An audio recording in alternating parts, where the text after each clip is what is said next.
Yan, hi guys. So, tuturuan po kayo paano gagawa ng remix reel. So, sa mga tamad dyan na gagawa ng content, ito po ang gagawin nyo. Mag-remix reel lang kayo. So, dito, punta tayo sa Facebook natin. Pindutin natin Facebook. Ayan po ang account ko. Ito po yung account ko. Ayan, makikita natin. So, ang gagawin natin, hanapin natin yung mga reels. So, mag-type tayo dito. Ito, na-type ko na to. So, makikita. Pag-type natin, makikita dito, videos, post, people, nasa taas, go, reels. Ayan po, ito po, lahat po ang mga may remix reel. So, pindot tayo ha. Pindutin natin pang remix reel. So, pagpatating dito, makikita po natin dito. Makikita po natin dito, may tatlong tuldok. Pindutin natin to. Ito ganito, may remix reel dito. Ito po yung pindutin natin. Ganito po ang makikita ninyo ang reel. So, hintayin na natin kasi nag-loading. Ayan po. Tapos, pindutin na natin yung may sign na video.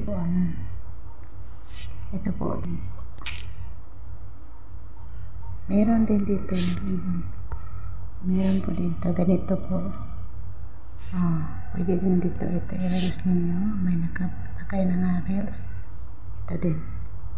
Hintayin natin uploading. Ito lang. Tapos i-post ninyo. Lagyan nyo ng caption. Ayan. Ayan po lang. Tapos i-post na ninyo. Tapos hanap tayo. Ito, ganito, walang remix this video. Wala silang remix video.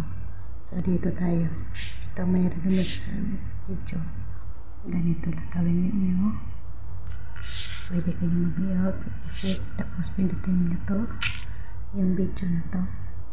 Tapos yun, post na ninyo, pwede na to. Ito po remix. Hanap tayo. Wala dito. Dito din wala. Hanap lang rin kayo. Hanap lang kayo na remix. Hanap lang kayo remix.